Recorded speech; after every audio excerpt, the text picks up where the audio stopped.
마태복음 15장을 우리 펼쳐보십시다. 21절부터 28절까지 우리 한 목소리로 같이 읽습니다. 시작.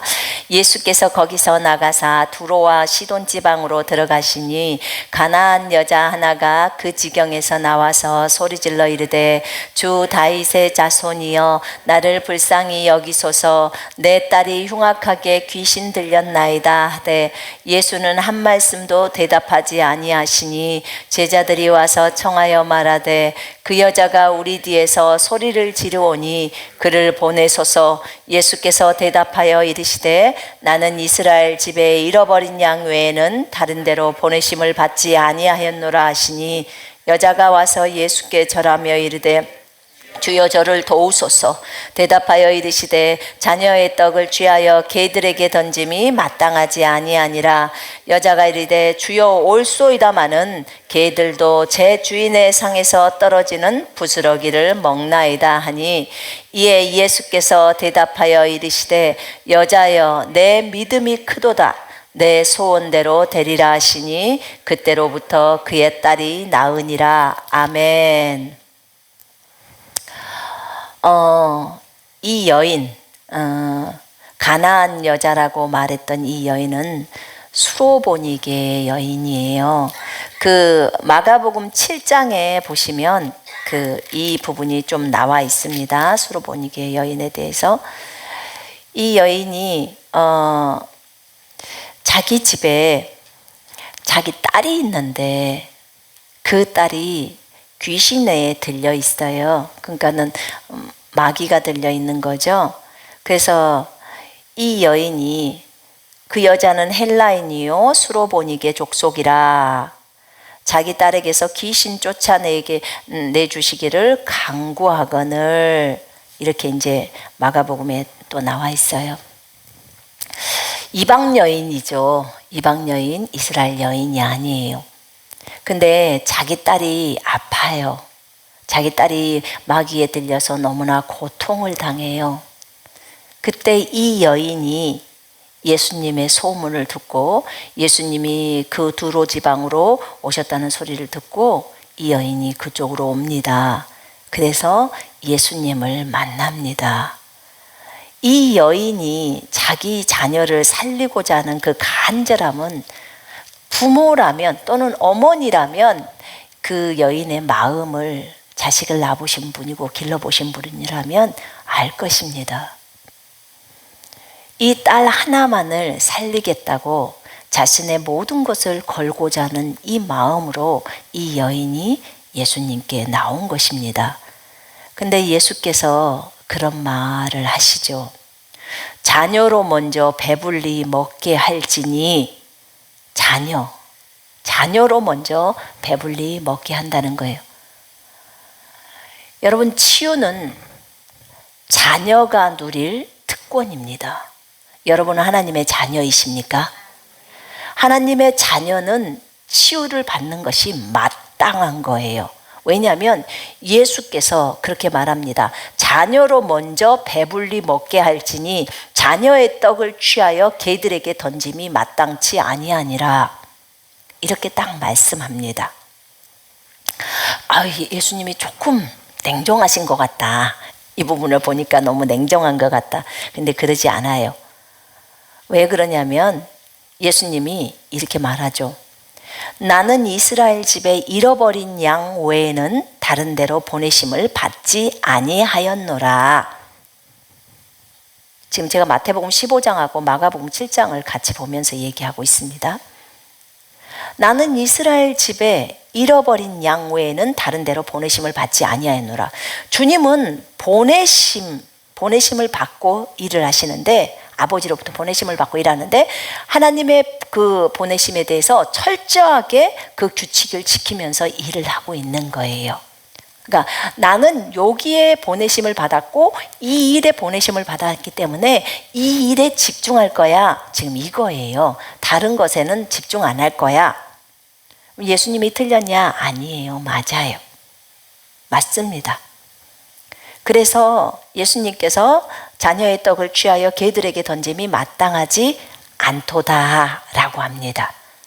이 부분이 하나가 있고, 또 조금 예수님을 조금이라도 아시는 분이 있다면 예수님은 이 여인의 믿음을 테스트를 좀 해보고 싶어 하셨던 거예요.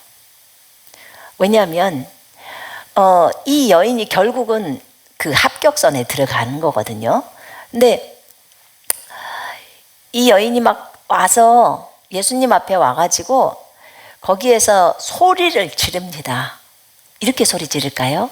예수님, 우리 딸을 살려주세요. 이렇게 소리를 지를까요? 이러면 예수님도 잘 못 들어요. 그죠? 여러분, 소리를 질렀다는 말은 큰 소리로 예수님, 우리 딸 좀 살려주세요 하고 소리를 지르는 거예요. 귀청 떨어져라고 하는 거죠. 그러면 그게 한 번이었으면 제자들이 이렇게 하지 않았겠죠.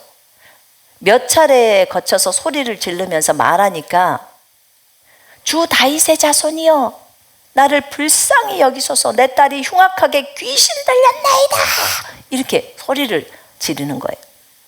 근데 예수님은 아무 말씀도 아무 대답도 안 하셔. 예수님이 이렇게 큰 소리를 지르는 걸 들으셨을까요? 안 들으셨을까요? 들었죠. 당연히 들으셨죠. 근데 제자들이 말합니다. 주님, 저 여자가 소리 엄청 지르는데요, 얼른 고쳐서 보내시지요. 지금 이 말이에요. 제자들이 시끄러우니까 보내시지요. 자, 믿음이 큰 여인은 어떻게 하는지 아시겠죠? 이 여인은 주님이 네 믿음이 크도다라고 말씀하세요. 그죠? 믿음이 좋은 여인이에요. 이 여인이. 여러분, 근데 네 믿음이 크도다, 여자야 네 믿음이 크도다, 이렇게 말씀해요. 그럼 믿음이 큰 여인은 조용하다, 시끄럽다? 시끄럽다, 일단. 그럼 여러분들의 믿음을 한번 점검해 보라고요. 여러분들이 주님한테 기도할 때 그냥 조용조용 소곤소곤 이렇게만 하고 있는지, 자기 딸이 죽게 생겼는데 주님 살려주세요, 이렇게 어떻게 기도가 되냐 그 말이에요. 여러분, 우리들이 엄마였잖아요. 그러면 아이들이 막 열이 펄펄 올라. 그럼 저도 저희 딸이 열이 40도가 막 올라갈 때, 어렸을 때, 그러면 하나님께 기도할 때 막 소리가 막 커지잖아요. 하나님 열이 떨어지게 해주세요 막 이러잖아요. 급한 일이 있을 때 저희 진이가 차도로 막 뛰어갈 때요, 주야 도와주세요 막 그렇게 소리가 클 수밖에 없잖아요. 왜냐면 위급 상황이니까. 그건 또 남의 자식이면 좀 다르겠죠. 자기 자식이라고 생각하니까 다치면 안 되잖아요. 사고 나면 안 되잖아요. 그러니까 그렇게 소리가 질러질 수밖에 없는 거고, 그래서 이 여인도 그렇게 소리를 지르면서 자기 딸 고쳐달라고 하는 거예요. 근데 주님은 이 소리를 지르는 것도 다 보신 거예요. 그래서 기본적으로 여러분, 제가 볼 때 믿음이 좋은 여인은 일단 소리가 큰 여인이에요. 하나님 앞에 부르짖는 여인이에요. 그 애통함이나 갈급함이 있는 여인이에요. 그래서 그렇다고 무조건 소리만 크다고 믿음이 다 좋은 건 아니에요. 하나님을 온전히 신뢰하고 그분께 부르짖었을 때 그분이 내 기도를 들으시고 이 문제를 해결하신다는 것에 대한 믿음이 있어야 하는 거예요. 그래야 믿음이 큰 여인이죠. 오늘 믿음이 큰 두 여인을 볼 거예요. 근데 이 수로보니게아 여인은 이방 여인이잖아요. 이방 여인인데도 자기 딸을 살리고자 예수 그리스도에게 의지해서 온 여인이에요. 예수 그리스도. 그래서 이 여인이 이제 소리를 질렀어요. 그때 예수님의 대답이, 예수님이 제자들이 선생님 빨리 저 여자 해결해서 보내시죠. 빨리 낫게 해서 보내세요. 너무 시끄러워요. 지금 그 얘기거든요. 그때 주님이 나는 이스라엘 집에 잃어버린 양 외에는 보냄받지 않았어. 그러니까 여자가 예수님께 와서 절합니다. 주여 저를 도와주시옵소서. 도와주세요. 그랬을 때 주님이 자녀의 떡을 취해서 개들에게 던져줌이 마땅하지 아니하니라. 너 이방이니까 개잖아. 지금 이 말이에요. 이스라엘 사람들이 이방인을 볼 때는 이방인이 개예요. 개. 그래서 너 개잖아. 어떻게 자녀들의 권리를 치우는 자녀들의 떡이란 말입니다. 자녀들의 빵이에요. 자녀가 먹을 수 있는 빵. 그 치유를, 자녀들이 먹는 빵인 치유를 그 이방인인 네가 그것을 요구하냐, 지금 이 말이에요. 근데 이 이방인인 여자에게 예수 그리스도께서 은혜를 베풀어요. 여러분, 우리도 원래 이방인이었습니다. 맞나요? 예. 우리 모두 이방인이었어요. 우린 사실 그렇게 하나님으로부터 무슨 특별한 은혜를 입을 수 있는 그런 사람들이 아니었어요. 근데 이 여인도 마찬가지예요. 근데 어디서 누군가로부터 예수님에 대한 것을 들은 거예요. 예수님은 질병도 치유하시고, 그 다음에 마귀 들린 사람들도 마귀를 다 내어 쫓으시고, 그 다음에 불구자들도 다 회복시키신다더라. 근데 예수님이 그 지방에 왔어. 그러니까 이 여인이 이제 자기 딸을 살리려고 주님께 온 거예요. 이 이방 여인이 절을 했을 때 주님이 개에게 줄 수 없어. 우리 같았으면 주님 내가 왜 개예요? 왜 개예요? 막 이러고 달려들었을지도 몰라요. 근데 이 여인 보세요. 이 여인은요, 그래 맞습니다 주님 저 개예요 라고 인정하는 거예요. 이 자세가, 태도가요 참 달라요. 태도가 너무나 다른 모습이에요. 여자가 이르되 주여 올소이다. 주여 올소이다. 나 개입니다. 오릅니다. 나 이방인이라 개입니다. 그러나 주님, 개들도 제 주인의 상에서 떨어지는 부스러기를 먹나이다. 어떻게 이렇게 지혜로운 말이 나왔을까요?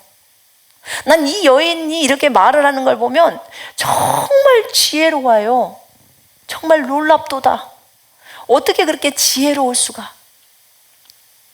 여러분, 우리가 누군가랑 상담을 하게 될 때요, 또는 어떤 얘기들을 나눌 때 나도 모르는 사이에 입에서 진짜 진리가 나와요. 그리고 생각지도 않는 그 말들이 튀어나올 때가 있어요. 그 해놓고도 참 지혜로운 말을 했네. 근데 이건 내 것이 아닌데 그냥 알죠. 왜냐하면 평소에서 나한테서 나오는 것이 아니니까. 와, 이거는 성령께서 순간 나에게 해주셨구나 이렇게 깨닫죠. 그래서 하나님께 영광을 돌리는 거예요. 근데 이 이방 여인, 저는 이 여인이 참 지혜로운 여인이고 하나님이 치유를 받게 하려고 이 여인에게 이런 것들을 주시지 않았을까라는 생각도 해보게 되었어요. 주여 옳습니다. 나는 개입니다. 그러나 개들도 자기 주인의 상에서 떨어지는 부스러기는 먹나이다. 그러니까 예수님 당신은 나의 주인입니다. 지금 그 소리예요. 당신은 나의 주인입니다. 인정을 하는 거예요. 이 모습이 참 겸손한 여인이에요. 겸손한 여인. 어찌 이렇게 아름다울 수가 있을까요? 이 모습이 제 눈에는 정말 너무 아름답게 느껴져요. 그때 예수님께서 말씀하십니다. 여자여, 네 믿음이 크도다. 네 믿음이 크도다. 네 소원대로 되리라. 네가 소망하는 대로, 네가 딸 낳기를 원했지, 네 원함대로 되리라 하시니 그때로부터 그의 딸이 나으니라. 그때로부터 그의 딸이 그 시각에 주님이 말씀하실 때 나았다는 거예요.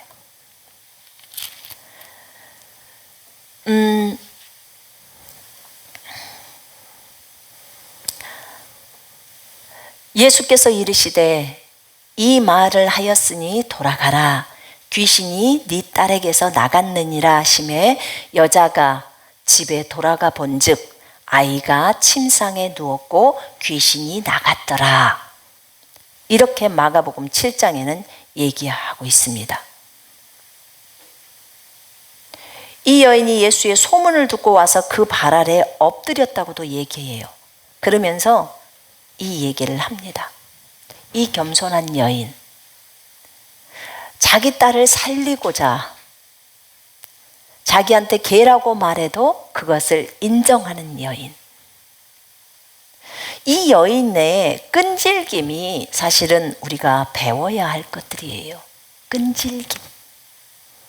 이 여인이 한 번만 소리 지르고 한 번 소리를 질렀는데 제자들도 반응을 안 하고 예수님도 반응을 안 하면 보통은 우리는 민망하잖아요. 처음 뵌 분인데, 그렇잖아요? 민망할 수 있어요. 그런데 이 여인은 멈추지를 않아요. 그리고 또 질러요. 여러분, 그 바디메오, 그 소경 바디메오 사건 얘기를 볼 때, 다윗의 자손이여 나를 불쌍히 여기소서 그럽니다. 다윗의 자손이여 나를 불쌍히 여기소서. 그건 이스라엘이니까 가능하죠. 근데 이 사람도 조용히 해. 지금 예수님 지나가셔. 그런데도 또 소리 지릅니다. 나를 불쌍히 여겨달라고. 몇 번 동안 소리를 지르니까 결국은 예수님이 멈춰서십니다. 그도 끈질겼어요. 낫기를 원해서.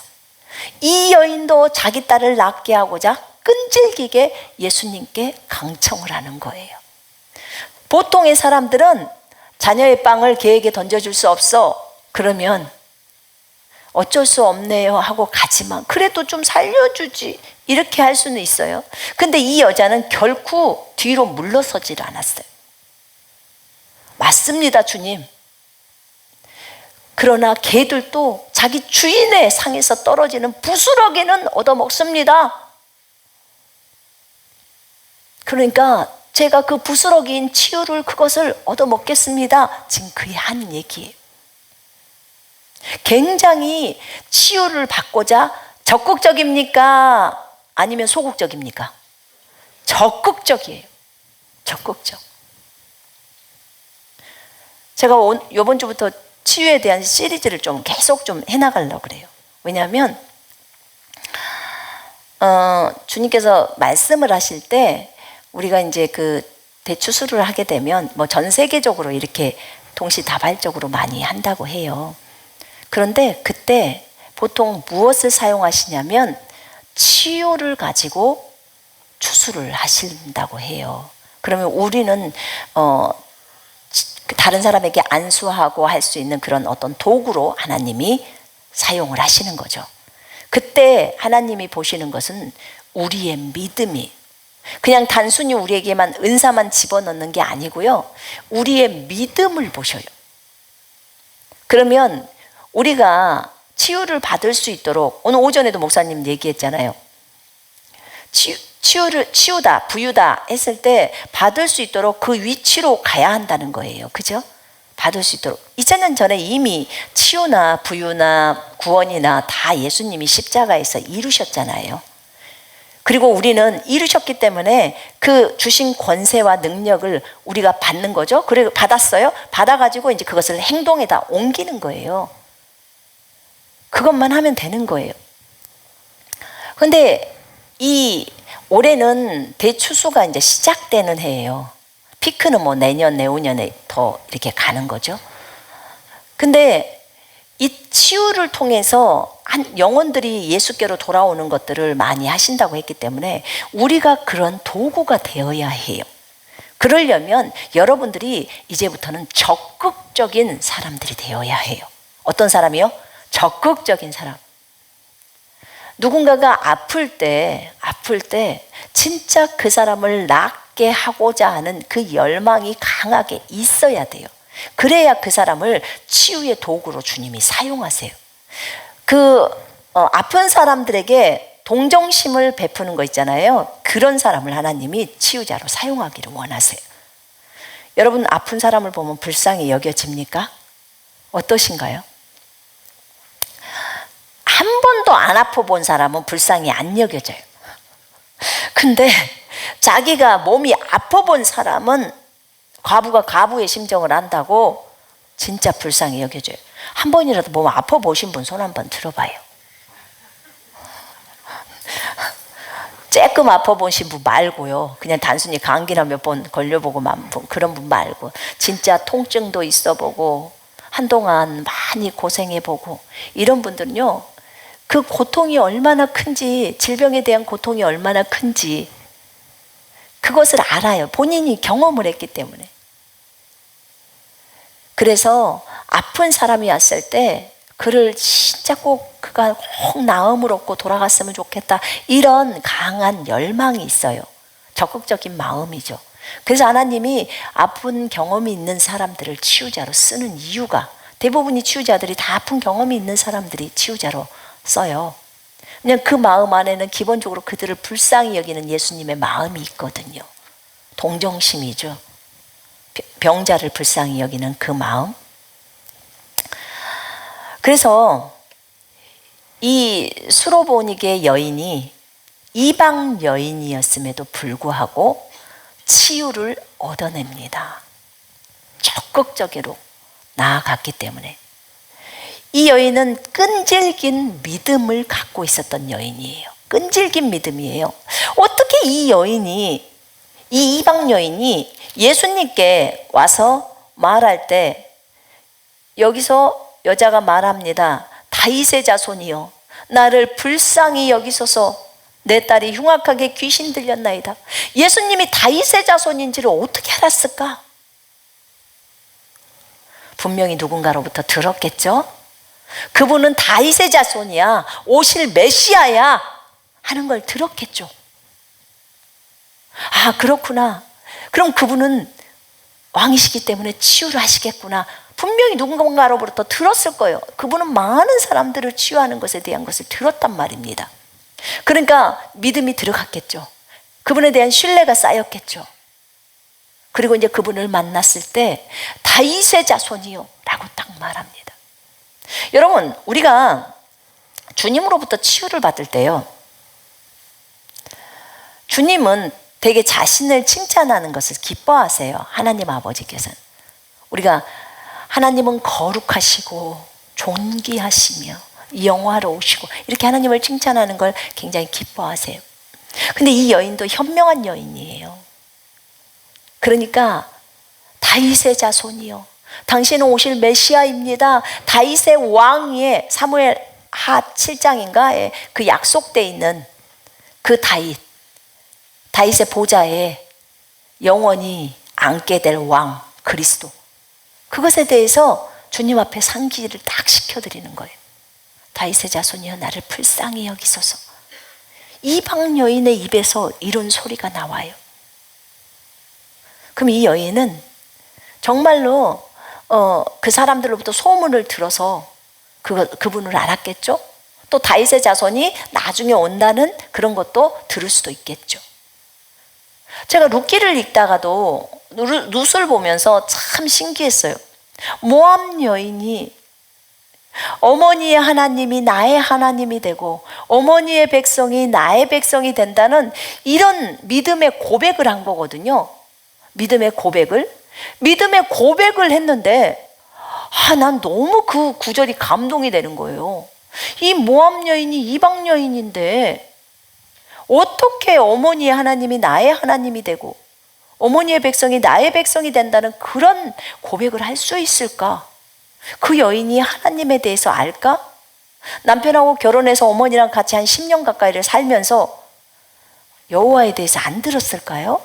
나오미에게 들었겠죠. 당연히 그 하나님이 어떻게 홍해를 가르고 왔는지 다 얘기를 해줬을 거예요. 믿음의 시어머니에게 들었겠죠. 여러분, 그러면 우리도 누군가에게 우리 예수님에 대해서, 우리 하나님에 대해서 얘기를 했을 때 그들도 그것에 대해서 영향을 받아요, 안 받아요? 받아요. 받습니다. 그래서 자녀들에게 부지런히 주님에 대해서 알려줘야 되는 거예요. 근데 여러분들이 제대로 안 쓰면 주변의 사람들에게 그걸 안 알려주잖아요. 그래서 여러분들이 성경을 많이 읽으시고 삶에서 체험을 하면서 하나님의 살아계심을 알려줘야 되는 거예요. 이 룻도 시어머니로부터 그걸 들었기 때문에 어머니의 하나님이 나의 하나님이 되고, 이미 마음에, 룻 안에 하나님에 대한 그런 마음이 딱 들어온 거예요. 하나님을 섬겨야 되겠다. 그러니까 시어머니를 따라가려고 결정을 하지 않았겠습니까?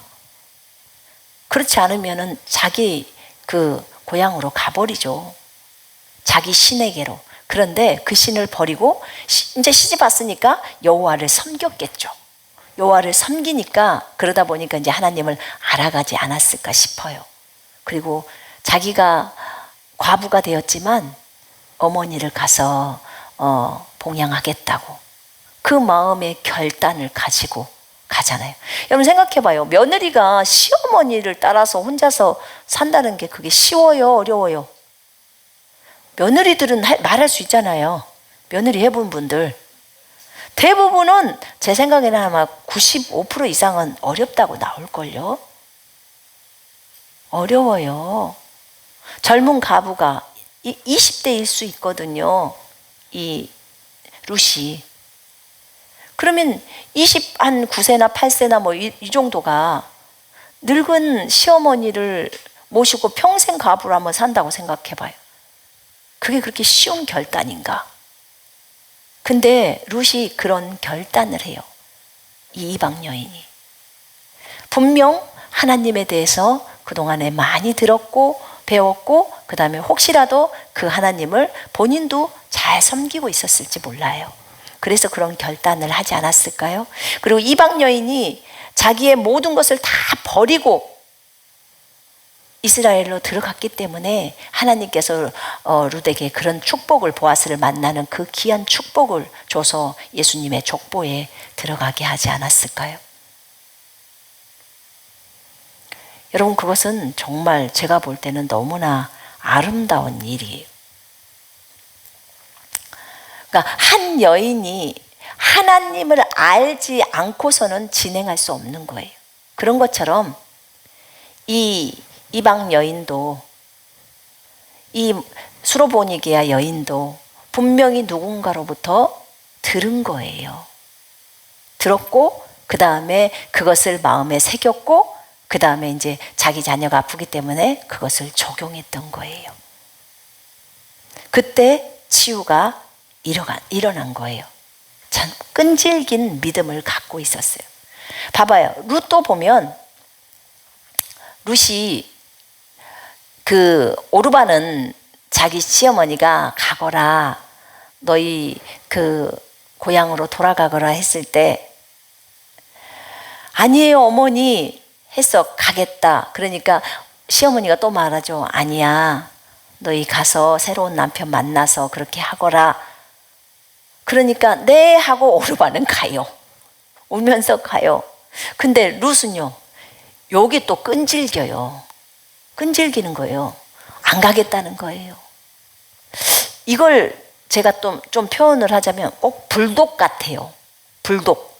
여러분 불독 알아요? 개. 한번 물면 안 놓는. 근데 사실은 주님이 우리한테 요구하는 게요. 그런 불독과 같은 근성이 있기를 원하세요. 크리스찬들은. 기도를 할 때 하나님 이거 해주시기로 약속하셨잖아요. 하나님이 약속하셨잖아요. 주님이 채찍에 맞은 것은 우리를 낫게 한다고 이미 나은 거라고 말씀하셨잖아요. 그럼 하나님이 일하셔야죠. 그대로 진행해 주세요. 저는 이 진리에서 한 발짝도 움직일 생각이 없습니다. 라고 딱 주님 앞에 있어야 하는 거예요. 우리 기도를 하다 보면요. 그걸 뭐라 그러지? 전라도 말로는 진드건이 앉아있는다고 그래요. 그걸 뭐라 그래요? 표준 말로는? 응? 끈기 있게? 응. 끈기 있게 앉아있다. 저기 그 중국하고요 우리나라하고 어떤 협상을 하잖아요. 사업에 있어서 협상을 할 때 길게 시간 끄는 것은 중국을 못 따라잡는데요. 중국 사람들은 3일 동안도 안 씻고 그냥 딱 버티고 앉아있다는 거예요. 버티고. 근데 우리나라는 하루 못 씻으면 아유 목욕이나 가자 씻으러 가자 이러고 져버린다는 거예요. 그러니까 안 씻어도 상관없어. 그걸 기어이 해낼 거야 라는 그런 자세죠. 그죠? 근데 이 치유에 있어서도요, 하나님께 우리가 요구하는 것도요, 끈질김이거든요. 오르바는 사실 끈질기지 못했어요. 오르바가 끈질겼더라면 하나님이 보아스는 룻에게 붙여주지만 또 다른 사람을 예비했을 거예요. 그러지 않았겠습니까? 하나님을 사랑해서 하나님에게 피하기 위해서 온 자들이잖아요. 하나님의 날개 그늘 아래 쉼을 얻고자 온 자들이에요. 하나님은 절대로 이런 자들을 외면하지 않으세요. 룻이 어머니의 하나님이 나의 하나님이고 어머니의 백성이 나의 백성이라고 말을 할 때요, 나는 그 고백을 할 때 룻과 나오미는 길에 있었을 거예요. 그런데 사실은 주의 보좌 앞에 있었던 거예요. 주님이 저희에게 가르쳐줬던 것은 뭐였냐면, 제가 오늘 또 그 오전 예배 때 찬양 가운데서 그 빛들이 막 내려오는 것을 봤어요. 빛이 내려오고 우리를 막 덮고 하잖아요. 보라색 빛이랑 연두색이랑 여러 가지 빛들이. 근데 주님이 뭐라고 가르쳐 주셨냐면, 그 빛은, 여러 가지 빛들이 있죠. 그 빛은 하나님의 보좌 앞에 있는 일곱 영에서 나오는 빛들이라는 거예요. 그 빛이, 일곱 영이 성령이잖아요. 그 빛이라는 거예요. 여러분들이 보는 빛이요, 예배 드릴 때 보는 빛, 그게 일곱 영에서 나오는 빛이고, 너희들이 그 빛을 볼 때는 너희들은 보좌 앞에 서 있는 거야 라고 하셨어요. 아니, 저는 저희 예배당 저 뒤에 방송실 앞에서 서 있었는데 이렇게 말하지 말라는 거예요. 그 순간에 우리가 그 빛을 보고 예배를 드리고 있을 때는 벌써 우리는 영적 세계에서는 보좌 앞에 딱, 그 빛이 나오는 데가 보좌이기 때문에 보좌 앞에 딱 서서 예배를 드리고 있는 거래요. 자, 봐봐요. 주님이 어느 날 저한테 그런 얘기를 하십니다. 네가 상담을 할 때 네가 보좌 앞에서 상담을 하고 있는 거야. 저한테 어느 날 아침에 기도를 오는데 저한테 그런 얘기를 하세요. 그래서 내가 그때로부터 상담할 땐 굉장히 주의를 많이 합니다. 보좌 앞에서 상담을 하는 거예요. 네가 설교할 때도 보좌 앞에 있는 거고, 네가 기도할 때도 보좌 앞에 있는 거고, 밥을 먹을 때도 보좌 앞에 있는 거야. 그게 어느 때는 빛으로 보이고, 어느 때는 주님의 얼굴이 보이고, 주님의 어떤 눈이 보인다든지 코가 보인다든지 전체 얼굴이 보인다든지 이렇게 보이는 것이고, 어느 때는 안 보인 것이고, 그러나 네 마음이 주님 앞에서 하고 있다는 것을 딱 갖고 있으면 거기가 보좌 앞이라는 거예요. 그러면 이 룻도 동일하다는 거예요.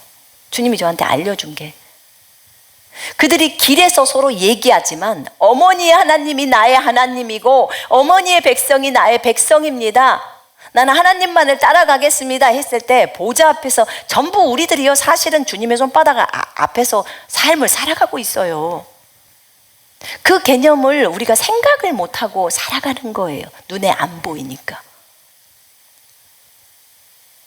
그렇게 룻은 거기서 고백을 했던 거예요. 그런 것처럼 이 수로보니게아 여인은 예수님 앞에서 바로 한 거죠. 주님 앞에서 그렇게 당신은 다윗의 자손입니다 라고 고백하는 거예요. 참으로 믿음의 여인이에요. 이 여인들의 끈질김, 참 끈질기죠. 저는 치유를 받을 때 반드시 끈질겨야 한다고 생각합니다. 여러분, 혈류증 여인도요, 끈질긴 여인이에요. 믿음이 큰 여인이에요. 형제님들 미안해요. 오늘은 여인들 얘기만 많이 하네요. 그런데 이 수로보니게아 여인도 믿음이 컸지만 혈류증 여인도 생각을 해보세요. 12년 동안 피를 흘렸어요. 얼마나 말랐겠습니까? 진짜 나무젓가락처럼 마르지 않았을까요? 근데 그 여인이 돈을 다 의사에게 다 낭비했고 의사가 못 고쳐. 재산을 다 탕진하고 다 갖다 주었지만 자기 몸을 못 고쳐. 방법이 없어. 의사도 신뢰할 수가 없어. 자기가 어느 날 예수 그리스도에 대해서 듣습니다. 그리고 예수님에 대해서 듣고 그 예수님의 옷단에만 손을 대도 낫게 된다고 생각함이로라 생각을 딱 먹어요. 왜냐하면 들으니까 손만 대도 낫는다는 거예요. 옷단에다 믿음을 세웁니다. 나는 저분이 아니고선 안 돼. 나는 저분에게 가면 나는 나을 거야. 나는 살 수 있어. 오직 유일한 거예요. 여러분, 우리가 치유를 받을 때요 굉장히 중요한 게 있어요. 두 가지를 같이 의존하면요 치유받기가 사실은 쉽지가 않더라고. 왜냐하면 믿음이 분산이 돼버려. 근데 이 혈루증 여인처럼 오직 하나님만 의지할 수밖에 없는 상황. 이제 의사가 해주지를 못해. 그러니까 이 마른 여인이 그렇게 많은 남자들이 둘러싸이는 그 군중들 속에 예수님이 계시는데 어떻게 했어요? 그 가랭이 사이로 가랭이 사이로 기어들어갈 수밖에 없어요. 만져야 되는데 옷을 어떻게 그들을 뚫고 가냐고. 몸이 이렇게 야윈데. 그리고 혈루증 여인이기 때문에 부정한 여인이잖아. 그러니까 밑으로 그 땅바닥을 기었겠죠. 기어서 개처럼 기어 들어갔겠죠. 이 중국말로 핀밍이라고 하는데 필사적으로 목숨 걸고 들어가는 거예요. 그리고 딱 옷단에다가 손을 대는 거예요. 그때 임파테이션이겠죠. 능력이 들어오는 거예요. 능력이 들어와서 혈루의 근원이 딱 말라요. 이 여인에게 예수님이 뭐라고 하시죠? 여인아, 네 믿음이 너를 구원했다. 평안히 가라. 이렇게 말씀합니다. 이 여인도 치유를 받기 위해서 자기의 목숨을 거는 거예요. 여러분, 우리는 적극적이면서도 끈질긴 끈기가 있어야 해요. 치유를 받을 때도 주님은 우리가 그렇게 하기를 원하세요. 한 번 강청하고 끝나야 하나? 아니요. 그러지 않아요. 분명한 것은 이것이 하나님의 뜻인지 아닌지를 분명하게 분별을 해야겠죠. 먼저는. 근데 치유는 하나님의 뜻이란 말입니다. 왜냐하면 주님이 채찍에 맞았잖아요. 뭐 하려고요? 우리를 다 낫게 하려고. 우리를 다 치유시켜 주려고. 만약에 우리가 치유를 못 받으면 주님은 억울해 한다고 했어요. 나 그러면 헛되이 채찍 맞은 거냐? 왜 너희는 그것을 믿지 못하느냐? 왜 믿지 못해서 너희가 받아야 할 빵을 먹지를 못하냐는 거예요. 니네 빵이라니까. 너희가 먹어야 할 빵이야. 네 거라고. 근데 왜 너는 네 것도 못 찾아 먹어? 가서 냉장고를 열어. 그리고 네 것을 찾아서 먹어. 근데 그 냉장고를 못 열어요. 냉장고 여는 것은 주님이 안 해줘요. 그건 네가 열어. 거기다 내가 넣어놨으니까 가서 꺼내만 먹어.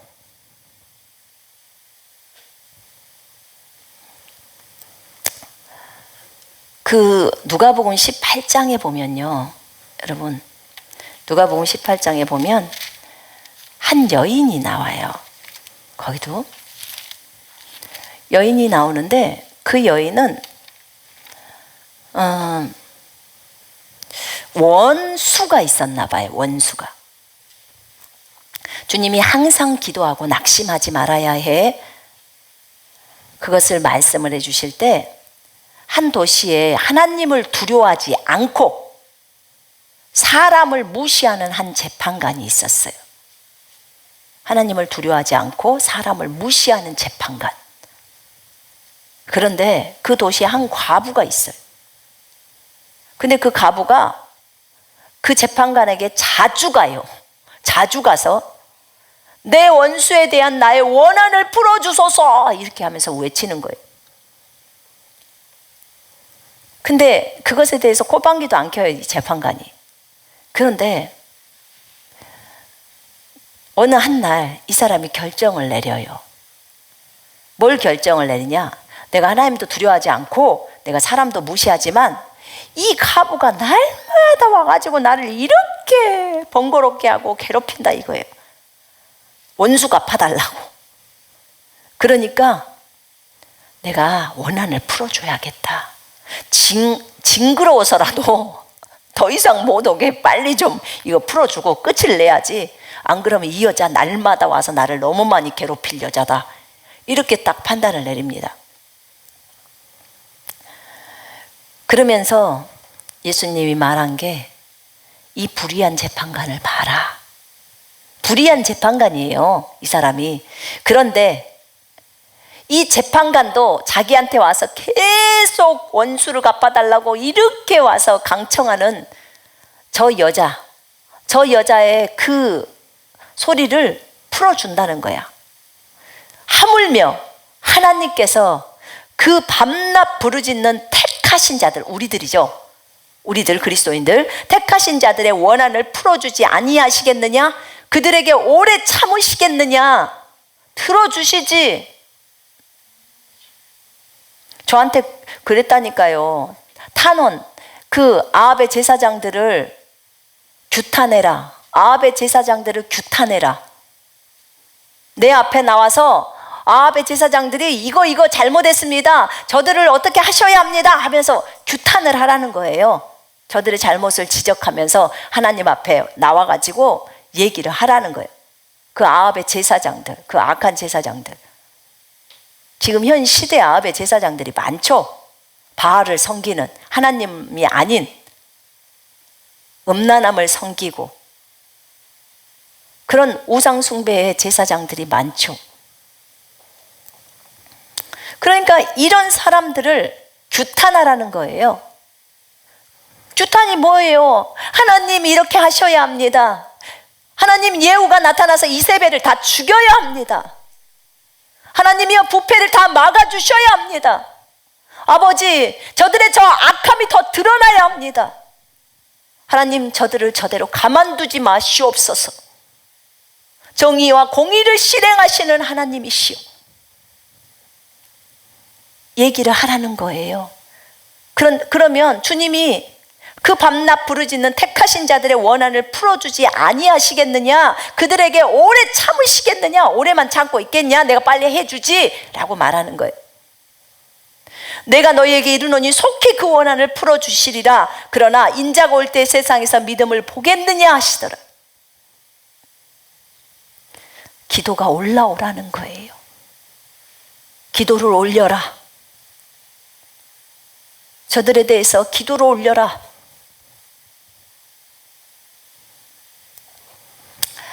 이 여인도 계속해서 그 재판관, 불의한 재판관이지만 그 재판관에게 말을 한 거예요. 여러분들이 기도할 때도 한 번 기도하고 끝내지 말라는 거예요. 계속 하나님 앞에 강청하라는 거예요. 그러면 하나님께서 우리가 택하신 자녀들이잖아요. 우리의 기도를 들어주신다는 거예요. 끈질긴 믿음, 끈질긴 기도. 끈질긴 믿음, 끈질긴 기도.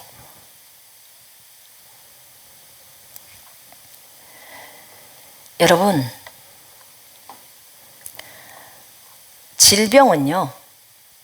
질병이 몸에 왔을 때는 반드시 전쟁을 선포해야 돼요. 이겨야 됩니다. 반드시 이겨야 돼요. 왜냐하면 예수께서 승리하셨기 때문에 이미 승리는 우리 거예요. 그런데 우리는 증상이나 환경들을 봐요. 통증을 봐요. 그걸 보기 때문에 믿음을 세우기가 어려운 거예요. 근데 질병이 딱 왔을 때는 기어이 질병을 이기고자 해야 합니다. 그래야 돼요. 반드시. 하나님의 신실하시기 때문에 반드시 우리를 치유하십니다. 우리가 믿음으로 행동할 때, 믿음으로 행동할 때. 자, 우리에게 치유를 들어오지 못하게 만드는 것들이 있는데 그것이 뭐냐면 두려움이에요. 두려움. 그러니까 하나님을 두려워하는 것 외에는 두려워해서는 안 되는데 안 나오면 어떡하지?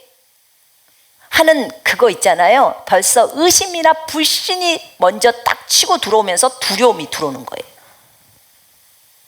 여러분 그거 생각나요? 예수님이 그 배에 고물에서 베개를 베고 주무시는데 풍랑이 일어나잖아요. 그때 배에 막 물이 막 들어오잖아요. 그때 제자들이 어때요? 막 정신이 없죠. 죽을까 봐. 이제 배가 가라앉으려고 막 물이 가득 차니까. 주여, 선생님 우리 죽게 생겼어요. 빨리 일어나서 이거 좀 도와주세요. 하는 거예요. 그러니까 예수님이 일어나시더니 고요하라, 잠잠하라 그렇게 말을 합니다. 풍랑에게. 그랬더니 풍랑이 즉시로 고요해져요. 그러면서 주님이 하신 말씀이 있어요. 이 믿음이 없는 자들아 왜 두려워하느냐? 너희가 왜 두려워하느냐? 이 믿음이 작은 자들아, 이 믿음이 없는 자들아. 믿음이 없기 때문에 두려움에 떠는 거예요. 하나님에 대한 신뢰가 없기 때문에 두려움에 떠는 거예요. 너희가 아직도 믿음이 없느냐? 어떤 다른 사본에는 또 이렇게 나오죠. 그것 때문에 두려워하는 거예요. 여러분 치유는요 누구로부터 오냐면 주님으로부터 와요. 치유는 주님으로부터 옵니다. 아멘. 그러면 우린 누구에 대한 신뢰가 있어야 돼요? 주님에 대한 신뢰가 있어야 돼요. 하나님에 대한 신뢰가 있어야 돼요. 하나님의 말씀에 대한 신뢰가 있어야 돼요. 말씀에 주님이 채찍에 맞음으로 우리가 나음을 입었다고 나와 있기 때문에 우리가 하나님의 입에서 나오는 말씀이기 때문에 그 말을 신뢰하는 거예요. 하나님에 대한 신뢰가 없으면 치유가 올까요? 못 오죠. 못 와요.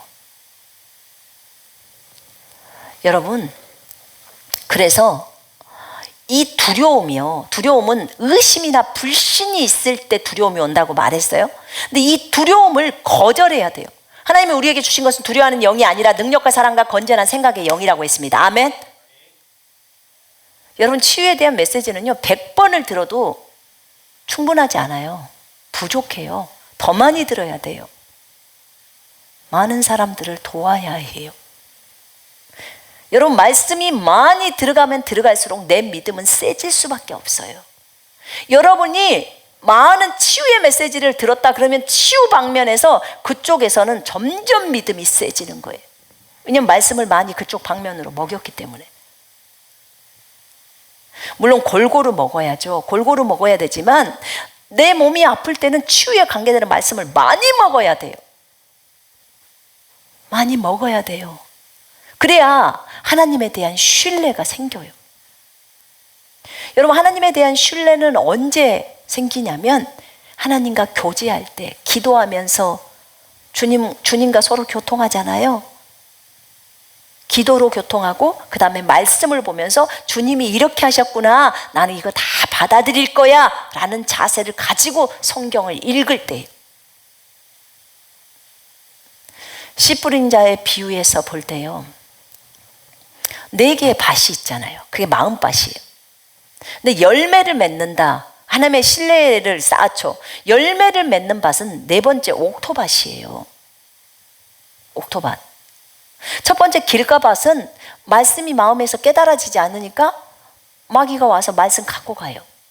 두 번째 아주 딱딱한 아스팔트 같은 밭이에요. 그 첫 번째 밭이. 두 번째는 돌짝밭. 돌이 너무 많고 흙이 조금밖에 없으니까 말씀을 받을 때 기뻐, 바로 기뻐. 그런데 시련이 오니까 바로 헷가닥 넘어지는 거예요. 왜요? 뿌리가 깊질 않아. 그만큼 예수님을 모르는 거예요. 그냥 헷가닥 하는 거예요. 근데 뿌리가 깊었으면 절대 안 넘어지죠. 세 번째 밭은 자기가 세상의 염려와 그 다음에 재물 있죠. 재물, 돈에 대한 거, 그 다음에 기타 다른 욕심들, 이런 것들, 또 향락, 이런 것들 때문에 이게 가시밭이거든요. 가시가 많이 자라서 말씀이 나오려고 하는데 꽉 막아버리는 거예요. 그래서 열매를 못 맺게 하는 거예요. 그래서 소유를 다 버리라고 하는 거예요. 소유를 못 버리는 사람은 지금 가시밭에 있는 사람이에요. 옥토가 안 된 거예요, 마음이. 그 다음에 염려를 못 버리는 사람, 근심하는 사람, 자식 걱정, 무슨 걱정, 회사 걱정, 이런 하는 사람들 다 가시밭에 지금 있어요. 열매 못 맺어요. 버려야 돼. 기타 다른 욕심들, 어떤 욕심을 따라 걷는 사람들. 우리 자녀는 꼭 이렇게 해야 돼, 우리 남편은 꼭 이렇게 해야 돼 하는 그런 욕심들 있잖아요. 그런 사람들은 세 번째 밭에 머물러 있어요. 열매 못 맺어요. 근데 옥토밭, 네 번째 밭은 좋은 마음으로 말씀을 듣고 그 말씀을 받아서 지키는 거예요. 지켜서 행하는 거예요. 지켜 행할 때 인내하라고 나와 있어요. 지켜 행동하고 인내할 때 열매가 30배, 60배, 100배가 거둬진다는 거예요. 참 아름답죠? 좋은 마음으로 말씀을 듣는 거예요. 여러분, 치유에 대한 메시지도 똑같아요. 하나님 앞에서 어떤 메시지를 보더라도 주님 말씀하옵소서, 제가 다 믿어버릴게요. 다 받아들일게요. 주님 저 단순화 작업을 시켜주세요. 주님의 말씀이라면, 진리라면 정확하게 다 받아들이겠습니다. 하나님 제발 저에게 빛을 비춰주십시오. 성령님 빛을 비춰주십시오. 이렇게 기도하면서 진리 앞에 서야 돼요. 그렇게 성경을 봐야 돼요. 그러면 성경이 쏙쏙쏙쏙 들어오기 시작해요. 뭐예요? 마음밭이 너무 좋기 때문에 말씀이 들어가는 거예요. 심겨지는 거예요. 그러면서 주님하고 교제하면서 주님을 알아가기 때문에 내 안에서 이제 뿌리가 점점 깊어지는 거예요. 이런 상황이 또 환경 가운데서 이런 상황 저런 상황을 만나면서 주님을 경험하는 거예요. 그러면서 내 믿음이 하나님에 대한 신뢰예요. 믿음은 하나님에 대한 믿음이 견고해져요. 이러면서 내가 성장해 가는 거예요. 여러분, 치유에 대한 메시지도요, 전쟁을 선포하라고 그랬죠? 이 전쟁을 선포할 때 두려움은 다 거절하라고 그랬어요. 두려워하는 것과 믿지 않는 자들이 결국은 둘째 사망에 이르러요. 계시록 21장에 보면 8절에. 왜 두려워하는 것을 죄라고 했을까요? 그 죄악이에요. 하나님 한 번 두려워하는 거 외에 다른 것을, 사람을 두려워한다, 무슨 증상을 두려워한다, 이거 전부 죄라고요. 죄. 믿음으로 하지 않는 모든 것이 죄다. 들어보셨어요? 아멘이죠? 로마서 14장에 나오잖아요. 23절인가? 믿음으로 하지 않는 게 죄라니까요. 하나님에 대한 신뢰가 없기 때문에 두려움에 떠는 거예요. 그걸 죄악이라고 말하는 거예요. 근데 우리는 나 저런 것들 두려워요. 그러면 그것이 죄라니까. 근데 죄라고 생각 안 하니까 그렇게 쉽게 두려워하는 거예요. 여러분, 담배 피고 술 마시고 음란하고 이런 것이 다 죄라는 거 여러분 인식하시죠? 그러니까 안 하시잖아요. 맞죠? 그러면 여러분들 증상을 보면서 두려움에 떤다. 그것도 죄악이에요. 왜냐하면 우리 안에 하나님이 계시는데, 그 증상보다 크신 하나님이 계신데 그분을 못 믿는 것이 죄란 말입니다. 진짜 하나님을 창피하게 만드는 거예요. 그것이. 너는 내 딸이지 너는 마귀 딸이냐? 너는 내 딸인데 왜 내가 네 아빠인데 나를 못 믿냐? 이렇게 할 거 아니겠습니까? 여러분 한번 생각해 봐요. 여러분이 아빠야. 근데 자녀가 아빠를 못 믿어줘. 얼마나 자존심 상해요. 근데 우리의 삶이 그런다니까요. 두려워서 떨어. 주님은 뭐라고 하죠? 두려워하지 마라. 내가 너와 함께하고 있다. 임마누엘의 하나님이 내가 너랑 함께하고 있어. 야, 증상보다 큰 하나님이야. 나를 좀 크게 봐, 제발. 증상을 쬐끄맣게 보란 말이야. 나는 죽은 자를 살린 하나님이야 라고 주님은 말씀하십니다. 주님 자존심 상하죠. 기분 나쁘죠. 주님은 요만큼 보고 증상은 요만큼 크게 보니까 기분 나쁘죠. 그래서 그 두려움이 죄악이라는 걸 알아야 돼요. 하나님을 두려워하는 거 왜 사람을 두려워한다, 환경을 두려워한다, 무슨 대인관계를 두려워한다, 질병을 두려워한다, 가난을 두려워한다, 뭐 이런 것들 전부 다 죄악이라고요. 하나님에 대한 신뢰가 없기 때문에 오는 거예요. 믿음으로 하지 않는 모든 것이 죄니까.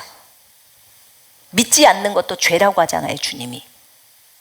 그런 죄악에 빠져서는 안 되는 겁니다, 우리가. 아멘. 분명히 주님이 질병에 대해서는 너무나 명확하게 주님이 채찍에 맞음으로 우리가 나음을 입었다고 나와 있어요. 나았으면 정상적으로 행동하라는 거예요. 정상적으로 말하라는 거예요. 정상적으로 생각하라는 거예요.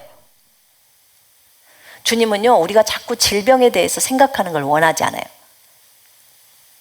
자기가 어디 아프면 그것에 대해서 사람들은 정보를 알려고 그러고 팔려고 하고 막 그래요. 그리고 그 정보에 자기가 막 쓰러져. 그 정보를 듣고 나면 완전 막 다 쓰러지는 거예요. 무도로 듣냐고요. 뭐하러 찾아봐 그것을. 그 시간 있으면 질병을 치유하시는 하나님에 대해서 찾아보라고, 성경을. 그러면 그건 나를 세우잖아요. 그죠? 이게 굉장히 중요한 거예요, 여러분. 그리고 매일 선포해야 돼요. 믿음의 말씀들을. 치유에 관계되는 말씀들을. 여러분 매일 나는 주 안에서 신성한 건강을 갖고 있습니다. 선포하십니까? 해야 돼. 안 아플 때는 치유에 대한 거 하나도 선포 안 하다가 몸이 아플 때만 해. 근데 그것보다 더 좋은 것은 평생 안 아프고 사는 거잖아요. 그죠? 그럼 신성한 건강은 내 것입니다를 내가 해야 하는 거예요. 그걸 미리부터. 그리고 조금이라도 어떤 것들이 오면은 딱 싸울 태세를 갖춰요. 그리고 예수 이름으로 기어이 너를 박살낸다. 왜냐하면 예수님이 채찍에 맞았기 때문에 네가 아파야 될 이유가 없다. 이렇게 딱 하는 거고, 너는 불법이야. 이 더러운 질병은 나가라 하고 쫓아내야 되는 거예요. 질병이 오면 조금만 해도 막 두려워하는 사람들 있죠. 진짜 하나님에 대한 신뢰가 없는 거예요. 그 사람 하나님 너무 모르는 거예요. 그래서 하나님에 대한 신뢰도를 쌓아요. 신뢰도. 하나님이 하셨습니다. 하나님은 우리가 믿음의 행동들을 하기를 원해요. 여러분, 그 시험에는 마귀가 주는 시험도 있고 하나님이 주는 시험도 있잖아요. 우리 한국말은 시험이라고 하니까 그것을. 그런데 마귀가 주는 것은 믿음이 필요 없대요. 그거는 믿음이 필요 없고 거절만 하면 돼. 왜냐면 유혹이니까. 근데 하나님이 주시는 것은 반드시 믿음이 필요해요. 아브라함에게 시험하실 때도, 이삭 바치라고 할 때도 믿음이 필요한 거예요. 맞죠? 믿음이 필요해요. 하나님이 이 아들을 살리실 것을 믿는 거예요. 하나님은 꼭 보이지 않는 것을 우리가 붙들기를 원해요. 보이지 않는 것. 근데 마귀는 보이는 것 갖고 우리를 공격해요. 그걸로. 보이는 통증, 보이는 어떤 현상들을 가지고, 돈이 없는 거, 이런 것들을 가지고 막 공격해요. 그런데 하나님은 보이지 않는 그 말씀을 가지고 내가 너희들을 이렇게 치유할 거야. 내가 이렇게 너희를 풍성하게 할 거야. 내가 이렇게 길을 열을 거야. 라고 말씀합니다. 그러면 우리는 그걸 딱 붙들어야 되는 거예요. 주님은 믿음의 하나님이에요.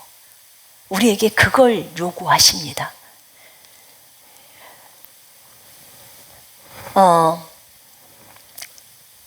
그 추수가 일어날 때요. 그때 주님은 요 얘기를 하시더라고요. 큰 무리가 다리 저는 사람과 장애인과 맹인과 말 못하는 사람과 기타 여럿을 데리고 와서 예수의 발 앞에 앉힘에 고쳐주시니 말 못하는 사람이 말하고, 지금 마태복음 15장 30절 읽고 31절 읽고 있어요.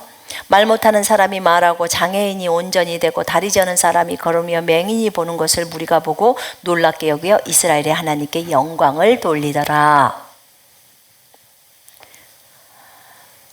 추수 때는 이게 다 일어나야 한대요. 이것만 갖고는 안 된대요. 죽은 자도 일어나야 한다는 거예요. 이게 추수라는 거예요. 이걸 통해서 많은 영혼들이 예수께로 돌아온다고 하셨어요. 근데 이 역할을 누가 해줘야 되냐? 믿음의 사람들이 해야 한다는 거예요. 하나님의 사람들, 하나님의 군사들, 신부들, 그들이 이 역할들을 해야 한다는 거예요. 그러려면 하나님에 대해서 모르면 되겠습니까?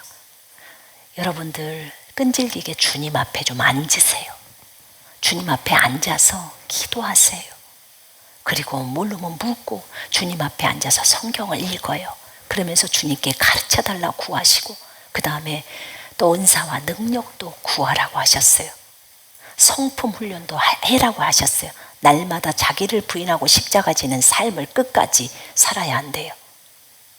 그 성품도 생각, 감정, 의지를 훈련하는 법을 다 주님께 넘기고, 그리고는 진짜 자기의 입술, 자기의 생각을 제어할 줄 알아야 한다고 하셨어요. 결국은 뭐예요? 우리가 영을 따라 성경을 따라 걸으면 그렇게 되는 거죠. 우리의 목숨조차도 우리 것이 아니니까, 몸은 영이 다 주님 거니까 주님께 다 넘기라고 하는 거예요. 이렇게 훈련들이 되어지면 추수의 일꾼으로 쓰임 받는다는 거예요. 대신에 능력을 달라고도 계속 구하래요. 한 번 구하고 멈추지 말래요. 계속 구하래요. 그래야 너희들이 준비가 되어진다라고 하셨어요. 우리 그렇게 구하십시다. 아멘. 우리 모두 믿음의 여인들이 되십시다. 믿음의 신부가 되십시다. 아멘. 형제님들도 다 신부잖아요. 믿음의 신부. 믿음의 신부들이 됐을 때 진짜 하나님이 우리를 사용하십니다. 우리 모두가 그렇게 되시기를 바랍니다. 저 따라서 한번 해보세요. 끈질긴 믿음의 사람이 됩시다. 끈질긴 기도의 사람이 됩시다. 하나님만 신뢰하는 믿음의 신부가 됩시다. 아멘.